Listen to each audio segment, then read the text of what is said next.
Chapitre 6. Réflexes archaïques du nouveau-né. Les experts de disciplines variées ont toujours été fascinés par les réflexes archaïques. Qu'il s'agisse de premiers biographes des bébés, comme Darwin et Preyer, ou de médecins comme Piper, qui a catalogué plus de 50 réflexes archaïques, faisant des comparaisons phylogénétiques.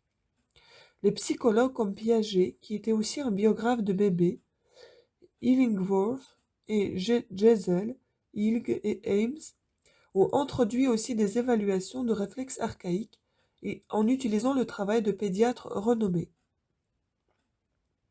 En fait, la compréhension approfondie des réflexes archaïques vient de 5 outils importants d'évaluation médicale qui furent développés à partir des années 50.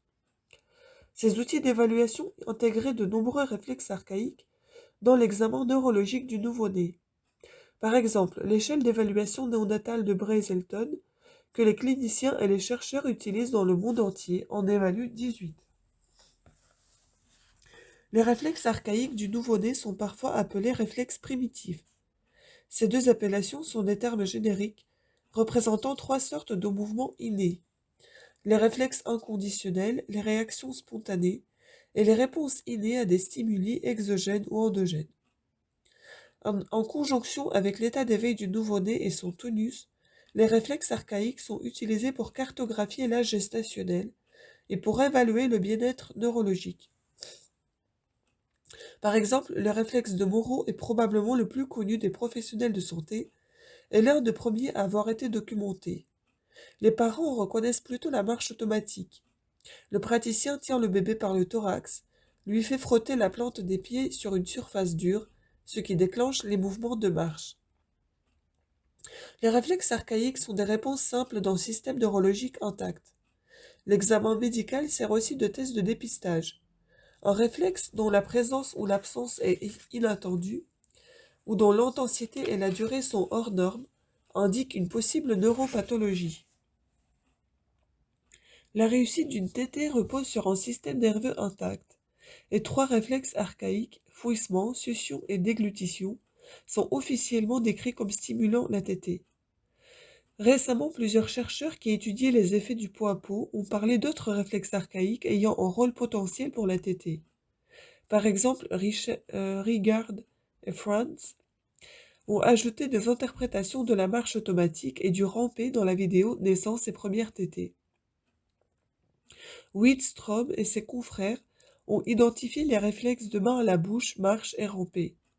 Ils ont décrit ce qu'ils appelaient une séquence de comportement prévisible pour la manière qu'ils appelaient une séquence de comportement prévisible pour la manière dont le bébé en contact peau à peau trouve le sein dans la première heure après la naissance. Ces types de comportements furent ensuite illustrés par une vidéo appelée Allaitement au sein, le choix du bébé. Dans le contexte de la prématurité, les techniques de frottement sont essentielles pour le déclenchement du fouissement dans le NEEDCAP, programme néonatal individualisé d'évaluation et de soins de développement, qu'Ailes a développé aux États-Unis. En Suède, Nyquist met léché dans la liste des observations du PIBS, échelle de comportement et évaluation de l'allaitement au sein du prématuré. Les études fondatrices du BN montrent que beaucoup plus de réflexes archaïques peuvent jouer un rôle dans la mise en place de l'allaitement, et que le pot à pot n'est pas une variable indépendante. École de pensée de l'examen neurologique. Différentes écoles de pensée influencent l'examen neurologique du bébé né à terme ou prématuré. Chaque école s'appuie sur le travail extraordinaire de Precht, qui a donné une description détaillée de réflexes archaïques et de leurs déclencheurs. Pourtant, il y a 4 perspectives différentes, ou visions du monde dominantes, qui sous-tendent une philosophie de l'examen du nouveau-né. Le tonus, paradigme développé par l'école française,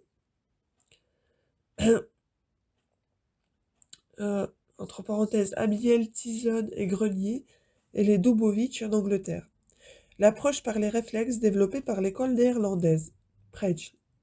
L'évaluation comportementale développée par l'école nord-américaine, Brazelton et Nugent. Et le paradigme relativement nouveau de l'adaptation ontogénétique de Precht, où les mouvements généraux du nouveau-né, MG, sont observés et interprétés comme annonciateurs de résultats neurologiques à long terme. Les réflexes archaïques sont faiblement présents à 28 semaines de gestation et l'intensité de la réponse est un signe majeur de maturité. Le modèle des Dubovitch s'intéresse surtout à la prématurité et ces schémas de bébés en forme de bâtonnet, en flexion et en extension sont mondialement reconnus. L'âge gestationnel, les positions et les états d'éveil du nouveau-né sont des variables qui influencent l'intensité et l'expression qualitative. Entre parenthèses, présence ou absence de réflexe. Precht, dans un travail important qui a étudié plus de 1500 bébés, a standardisé les techniques d'évaluation et les barèmes de notation utilisés pendant l'examen du nouveau-né. Chaque réflexe était décrit, les procédures et les techniques de son déclenchement détaillées à la minute près. 2 examinateurs faisant le bilan du même bébé devaient trouver les mêmes résultats car l'examen était fait pour dépister les pathologies. L'évaluation répondait par oui ou par non pour une fonction du système nerveux. En conséquence, pour atteindre une bonne fiabilité d'un examinateur à l'autre, Precht a tout standardisé jusqu'à la hauteur de la table d'examen, l'éclairage et le chauffage de la salle. Il a défini l'état d'éveil et les 3 positions d'examen qui déclenchent les meilleures réponses de réflexes archaïques. C'est pourquoi la plupart des réflexes archaïques sont déclenchés et évalués quand le bébé est en état d'éveil calme, même si des réflexes archaïques peuvent être observés en état de sommeil. Impact de la position du nouveau-né. 3 positions du nouveau-né sont utilisées par les pédiatres pour déclencher les réflexes. Décubitus dorsal, entre parenthèses couché à plat sur le dos, décubitus ventral, entre parenthèses couché à plat sur le ventre, et une position appelée suspension ventrale, dans laquelle le praticien tient le bébé par le thorax, les pieds dans le vide. Quand le bébé est sur le dos, on peut déclencher le réflexe de préhension ou grasping, de la main et du pied, de succion, de fouissement et de Babinski. Quand le bébé est à plat ventre, on peut observer le redressement ou une extension spontanée de la tête, le retour spontané de la tête à la médiane et le rampé.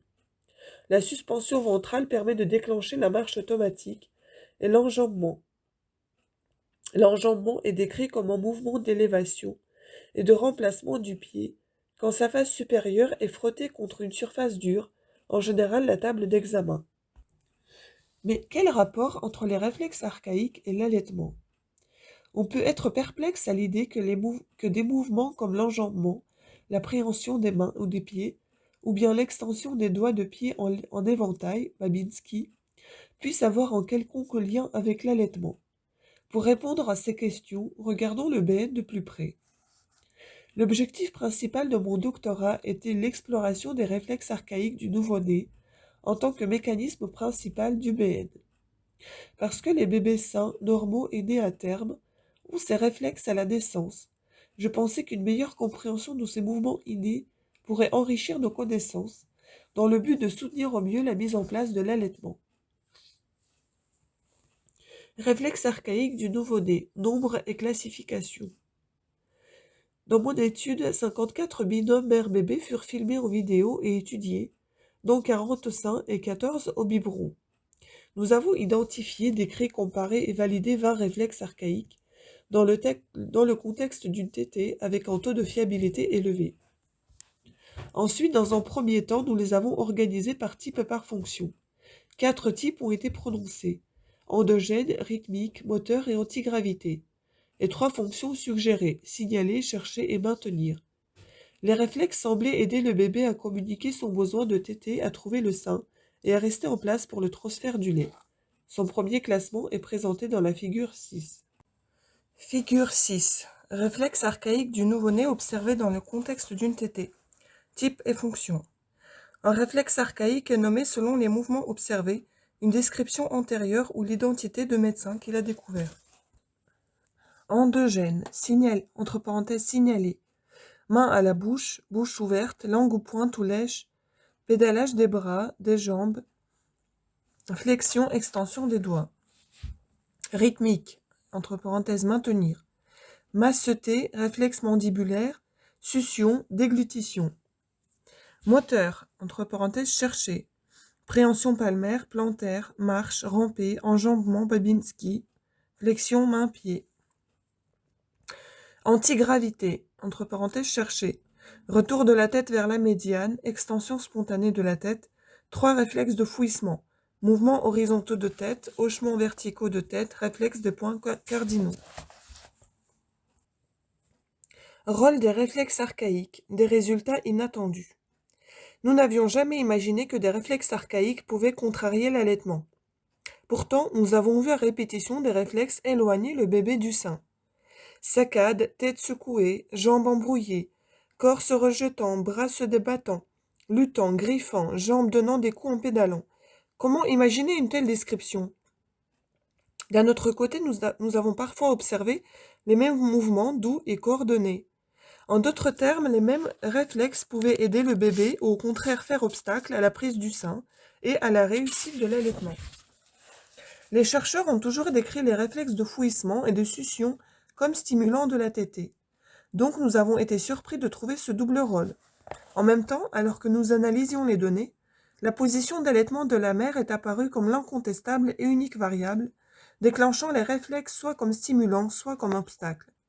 En conséquence, il nous fallait reformuler les définitions de l'étude de manière systématique et objective. À l'aide des données filmées sur vidéo, nous avons décrit un éventail de postures maternelles d'allaitement. Ces définitions sont illustrées et commentées au chapitre 7. Nous y explorons aussi ce qui génère ce double rôle dans la posture. Par exemple, nous expliquons comment une réponse réflexe comme le fouissement, qui est normalement censé stimuler la prise du sein, pourrait devenir négative et la faire échouer. Échec de la prise du sein. Des enquêtes successives au Royaume-Uni ont caractérisé l'échec de la prise du sein par les mots rejet du sein ou refus du sein, lorsqu'un bébé qui devrait avoir faim est trop endormi ou trop agité pour téter. Les descriptions de ce qui est visible ou audible sont pourtant rares. Gohill, 2006, un pédiatre indien, donne une description très précise de ce qu'il appelle un nouveau comportement d'allaitement observé lors d'un engorgement. Il décrit certains mouvements semblables à des réflexes archaïques qui empêchent la prise du sein en les nommant la boxe du sein. Citation. Nous avons observé que le bébé ne tète pas et s'éloigne en repoussant le sein ou l'abdomen de sa mère avec les poings et avec les coups de pied et se détourne de la tétée. Nos données ont montré que ces coups et éloignements étaient souvent combinés à une activité frénétique croissante et à des hochements de tête horizontaux contrariant la prise du sein. Typiquement, le bébé était dans un état d'éveil calme au début de la tétée et environ une minute après, quand il n'avait pas réussi à prendre le sein, la fréquence et l'intensité des mouvements de fouissement augmentaient, la tête allant d'un côté à l'autre. Ceci était souvent accompagné du réflexe main à la bouche, où le bébé qui a faim semble préférer téter son poing plutôt que le sein. L'initiative Hôpital Amis des bébés parle du rejet du sein, rapportant que les mères interprètent souvent ces hochements de tête latéraux comme un nom du bébé pour téter. Dans le premier épisode vidéo filmé de mon étude, plus de la moitié des bébés allaités avaient ces comportements négatifs, les empêchant de prendre le sein. L'IAB s'empresse de rassurer en disant que ce sont des comportements normaux, contrairement à l'interprétation qu'en font les mères, et je suis d'accord sur ce point. Le fouissement se caractérise souvent par une variété de mouvements, d'un petit mouvement de lèvres au hochement latéral exagéré de la tête. Le réflexe main à la bouche et les pédalages des bras et des jambes font partie intégrante du répertoire comportemental normal du nouveau-né.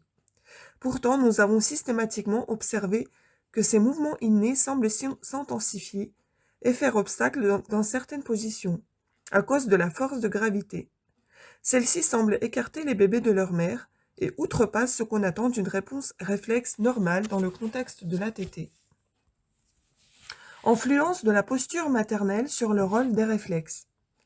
Les mères chez lesquelles on avait observé ces effets négatifs étaient soit couchées sur le côté, soit assises droites, verticales ou légèrement penchées en avant, comme on le leur avait appris.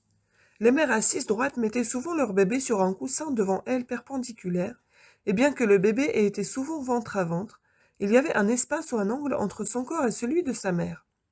Les cuisses, les mollets et les pieds du bébé étaient souvent libres. Un point important, les mères devaient tenir leur bébé et exercer une pression tout le long de son dos pour le maintenir sur l'oreiller ou à la hauteur du sein. J'ai appelé cette position tétée en appui dorsal. Plus la mère guidait le menton pour lui faire ouvrir tout grand la bouche, plus elle serrait le dos de son bébé. Ce maintien serré s'étendait souvent jusqu'à la nuque ou la tête. Plus le maintien était ferme, plus le bébé faisait d'efforts en pédalant avec les bras ou les jambes, dont la force et l'amplitude allaient croissant jusqu'à ce que le bébé se retrouve de plus en plus agité et en pleurs. Tétée en appui dorsal. Pepper, 1963, compare et met en évidence les différences entre les phénomènes de position entre les espèces. Il affirme que la tétée en appui dorsal, où les mères doivent tenir physiquement le dos de leur bébé, est l'exception humaine. En fait, nous avons toujours cru que nos bébés, contrairement à certains de nos cousins mammifères, doivent téter en appui dorsal, c'est-à-dire doivent avoir le dos maintenu. Qu'ils soient au sein ou au biberon, un bébé en appui dorsal a besoin d'un maintien permanent du dos pour rester stable et à la hauteur du mamelon, que la mère soit assise ou allongée sur le côté. Vous pouvez voir comment les mères doivent tenir leur bébé avec un appui dorsal, figure 7. Tétée en appui de face. Au contraire, ma recherche sur les positions du BN a découvert que nos bébés tétaient souvent mieux quand il n'y avait pas nécessité de maintien dorsal. Dès que les mères se penchaient en arrière, et seulement 3 mères l'ont fait spontanément dans le premier épisode vidéo filmé, leur bébé se mettait dans ce que Pepper a appelé une position abdominale complète. Dans ces positions impliquant complètement la poitrine et le ventre, nous avons observé un autre réflexe du bébé, un mouvement pendulaire ou de l'alignement de la tête, déclenché à partir d'un point fixe de la colonne vertébrale. Ce mouvement avait déjà été documenté par Scheld et Precht, qui montraient que des mouvements pendulaires verticaux stimulaient la prise du mamelon chez les bébés animaux allaités sur le ventre. C'est le cas par exemple chez les chatons et les hamsters, où le ventre du bébé est au sol quand il tète. J'ai appelé cette position tétée en appui de face. En effet, toute la face antérieure du corps est concernée, y compris la poitrine et l'abdomen. Pour notre sujet, cette région s'étend au-delà de la région située entre le sternum et le pubis.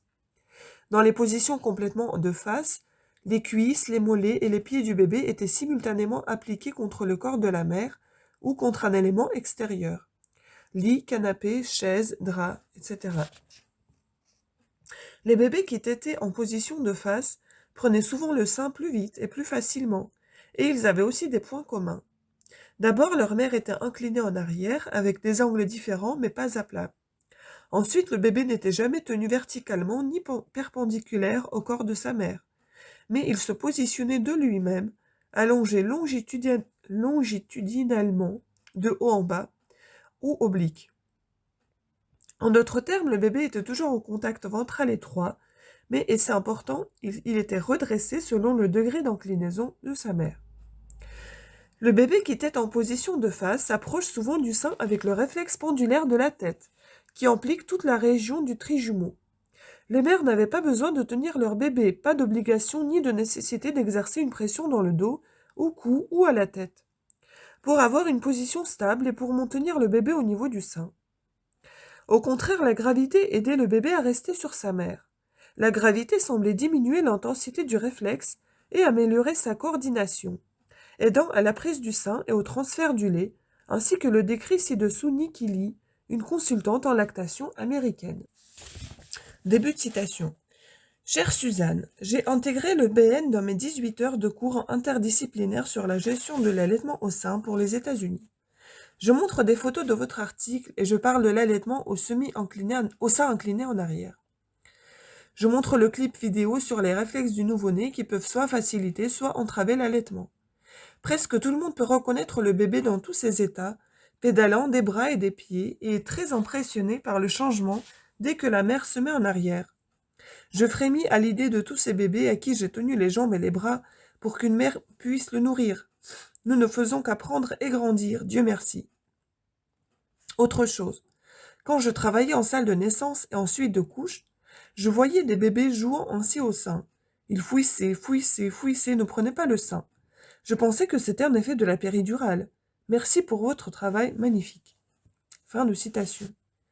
Andrea, une conseillère en lactation du Royaume-Uni, décrit son expérience personnelle avec son premier bébé et comment les professionnels de santé ont mal compris les réflexes archaïques que son bébé manifestait.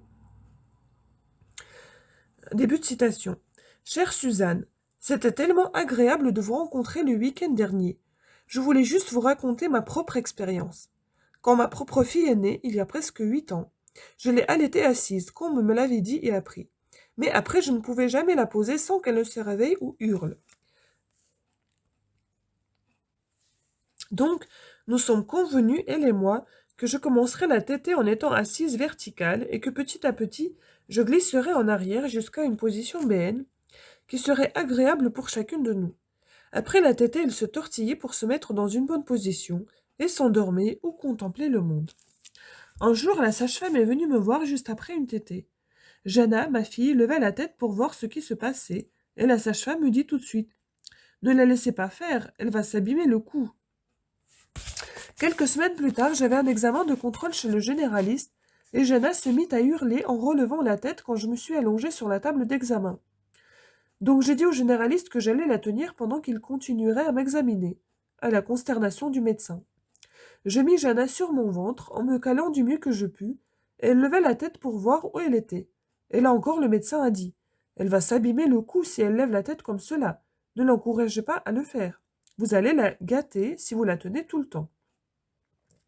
Pour calmer mes pleurs, après la visite, ma mère me sourit simplement en m'expliquant: C'est ce qu'ils m'ont dit aussi. Ne les écoute pas, suis tes instincts, et si n'importe quel professionnel te met en difficulté, eh bien dis-lui ce qu'il a envie d'entendre. Facilite-toi la vie. Dans notre famille, personne n'a jamais laissé pleurer un bébé, et ils vont tous bien. Je ne peux pas croire qu'il y a seulement 8 ans, il décourageait le dodelinnement de la tête. Fin de citation. Les éléments communs et les différences des deux approches sont présentés dans le table 3. Assise droite versus semi-inclinée. Refus de prendre le sein ou lutte contre le sein. Position de dactylo. Tête de la mère, cou et épaules non soutenues. Épaules souvent déséquilibrées ou voûtées. Un avant-bras et une main de la mère doivent tenir le bébé. L'autre main tient souvent le sein. La mère doit tenir son bébé en appuyant sur son dos. Cette pression s'étend souvent au cou et à la tête. Bébé tenu dans l'une des 3 positions préconisées, madone inversée ou ballon de rugby. Une seule manière prédéterminée d'approcher le sein. Le bébé maintenu au niveau du sein doit le prendre par en dessous. Bébé tenu placé par sa mère ventre contre ventre et face à maman, mais souvent avec un vide ou un angle entre le corps de la mère et celui du bébé. Bébé placé verticalement, parallèle ou perpendiculaire au corps de la mère, en travers de son abdomen. Jambes et pieds du bébé légèrement ou pas du tout appliqués contre le corps de la mère, souvent dans le vide. Le premier point de contact avec le sein est le menton. La bouche du bébé s'ouvre en grand et la lèvre inférieure est en dessous de la moitié basse de l'aréole. Les mères attachent ou guident leur bébé vers le sein. Prise du sein facile et efficace. Mère penchée en arrière à différents degrés d'inclinaison, ni allongée à plat sur le dos, ni sur le côté. Soutien intégral possible du corps de la mère, tête, cou, épaules, dos et jambes. La mère a au moins une main de libre, souvent les 2 mains libres. Les bras de la mère font souvent un nid autour du bébé. Pas besoin de tenir le bébé. Quelquefois sa tête repose sur le bras ou dans la main de sa mère. Potentiellement 360 positions pour le bébé et pas de préconisation. Comme les aiguilles d'une montre, le bébé peut approcher le sein sous n'importe quel angle, c'est-à-dire par au-dessus ou par en dessous. Bébé acteur se place ventre contre maman, sans vide ni angle entre les 2 corps. Bébé parfois sur le corps de la mère transversalement, mais plus souvent en position longitudinale ou oblique. Cuisses, jambes, dessus et plantes de pieds touchent et sont appliquées contre le corps de la mère, le lit ou les draps, un sofa, etc. Les premiers points de contact avec le sein sont souvent le front et toute la zone du trijumeau, avec une ouverture de la bouche et une prise du sein asymétrique. Les bébés prennent souvent le sein d'eux-mêmes. Activité réflexe ou faim et intérêt. Faim et intérêt sont des mots d'ordre caractéristiques de la mise en place de l'allaitement. Face à un rejet du sein, les professionnels comme les mères disent souvent que le bébé n'a pas faim ou n'est pas intéressé par le sein. Vu la forte composante des réflexes observés lors des épisodes du PN, Nous devons examiner ces interprétations. Rôle de la faim dans la tétée en appui de face. Tout d'abord, la faim n'est pas la seule incitation du nouveau-né pour téter.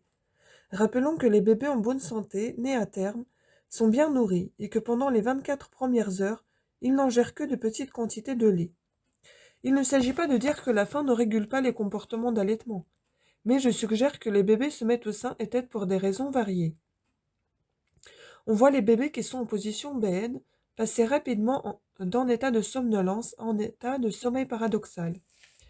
Dans mon étude, les données récoltées en vidéo montrent comment ils prennent le sein ou s'y remettent en dormant, même après 30 ou 45 minutes, d'un bon transfert de lait, caractérisé par les bruits de succion et une déglutition audible. Indépendamment de la faim, les bébés vont souvent se mettre au sein à répétition, en réponse à un stimulus endogène ou exogène qui déclenche les réflexes d'allaitement. L'approche du BN aide à conditionner les réflexes plus rapidement. Les premiers jours, le bébé apprend à coordonner pour la première fois la succion et la déglutition avec la respiration. Quand le bébé en bonne santé né à terme est au bon endroit, normalement le conditionnement des réflexes et la coordination physiologique ne sont pas longs à se mettre en place. Il est donc préférable de le faire avant que le volume de lait n'augmente, vers le 3e jour, et que la faim ne devienne un facteur important. De même, la recherche sur le BN rejette la notion courante selon laquelle le bébé n'est pas intéressé par le sein, pour expliquer la réticence ou même l'échec de la prise du sein. Une façon de stimuler une prise de sein est de déclencher les réflexes du pied, Babinski et préhension plantaire. Cette association forte pied-bouche était fascinante à observer. Par exemple, quand les mères voulaient poser leur bébé endormi, elles vérifiaient souvent si le bébé avait terminé en lui caressant les pieds. C'était facile à faire car elles avaient en général les 2 mains libres. Elles n'avaient pas besoin de tenir le dos du bébé. Brazelton et Nugent définissent l'intérêt par le temps pendant lequel le bébé a une attention concentrée sur un stimulus. C'est-à-dire qu'un bébé ne peut avoir d'intérêt que dans un état d'éveil calme. Par exemple, quand il regarde intensément le visage de sa mère. Pendant les 3 premiers jours, ces moments d'attention concentrée sont précieux, favorisant des comportements réciproques, comme l'imitation de mimiques faciales, la découverte sensorielle et la communication mutuelle. Nous savons que les bébés passent 75% à 80% de leur temps à dormir. Comparativement, ces moments d'éveil calme ne durent pas longtemps pendant les 3 premiers jours. Cette réalité montre que le mot intérêt n'est probablement pas correct. De plus, quand les professionnels disent que le bébé n'est pas intéressé par le sein, la mère, moins confiante, peut imaginer que son bébé n'aime pas son lait ou qu'elle n'en a pas assez. Ce sentiment de culpabilité ou d'inadéquation est encore renforcé quand le bébé avale goulûment un biberon de lait PPN, habituellement donné au bébé qui se désintéresse au sein. En fait, cette déglutition rapide n'a rien à voir avec l'intérêt ou la faim, mais plutôt avec la longueur de la tétine, prévue pour déclencher le réflexe de succion. Une succion déclenche ensuite une déglutition et vice-versa. Le bébé, tenu dans une position de tétée en appui dorsal, est coincé par le corps et les bras de sa mère et par le biberon. Il ne peut généralement rien faire d'autre que téter. Il en gère la préparation rapidement parce que les réflexes ont été déclenchés, pas nécessairement par appétit ni intérêt. Nous savons que l'estomac du bébé est de petite taille, contenant environ 30 ml. Pourtant, quand le bébé régurgite 15 minutes plus tard une grande quantité de liquide, personne ne fait le lien avec la tétée au biberon forcé. La norme culturelle pour une tétée satisfaisante reste une ingestion de 60 ml, même si cette quantité comparée à la capacité de l'estomac du bébé signifie qu'il a été suralimenté. Ces faits et ces observations réunies nous conduisent à une vision du mécanisme de la mise en place de l'allaitement, qui initie les premiers jours par une simple activité réflexe, et pas toujours stimulée ni associée à la faim ou à l'intérêt. Un exemple peut aider à clarifier l'erreur quant à l'expression d'un réflexe ou d'un intérêt. Le mouvement brusque du réflexe du genou est une réponse simple qui passe par la moelle épinière comme pour beaucoup de réflexes archaïques. Le réflexe du genou est aussi utilisé comme test pour évaluer les fonctions neurologiques tout au long de la vie. Quand un médecin armé d'un marteau patellaire cherche à le déclencher et que le genou ne répond pas, il ne dit pas que le genou n'est pas intéressé par le mouvement. Le médecin ne propose pas non plus d'attendre 3 heures pour réessayer. Toutes les infirmières savent que les réflexes simples servent à évaluer l'état de conscience, par exemple chez les patients proches du coma. De la même façon, quand le bébé est dans un état de sommeil paradoxal ou de somnolence, les frottements inévitables des corps déclenchent les réflexes archaïques de motricité et de recherche. Quand le bébé dort, les actions et réflexes qui déclenchent la prise du sein autonome sont en quelque sorte émoussés, ce qui réduit la force de la réponse. Néanmoins, ces mécanismes provoquent la prise de sein de la même manière que le médecin avec son marteau fait bouger le genou d'un mouvement brusque. De plus, nous pouvons affirmer que l'enterré n'est pas essentiel pour une transition réussie du fœtus au nouveau-né. En revanche, le contact étroit en position de face, qui provoque la succion précoce et fréquente pendant les 3 premiers jours, est absolument fondamental. Il assure la réussite de l'adaptation postnatale chez le bébé en bonne santé né à terme. Il maintient le bébé au bon endroit, le protège des infections, le garde chaud et assure les contacts tactiles, olfactifs et visuels, les yeux dans les yeux, essentiels au développement du cerveau. Il aide également le taux de glucose sanguin à rester juste au bon niveau. Comme nous l'avons déjà décrit, sur le plan métabolique, quand les bébés tètent fréquemment, ils fabriquent des corps cétoniques, source d'énergie alternative pour le cerveau du nouveau-né. La recherche démontre clairement que plus les bébés prennent le sein tôt et têtent, plus la mise en place de l'allaitement est facile. Dans le démarrage de l'allaitement, il s'agit de déclenchement et de conditionnement de réflexes, comme les données de la recherche sur le PN le suggèrent. Nous devons envisager d'éliminer de notre vocabulaire les mots enterrés et fins pendant cette période.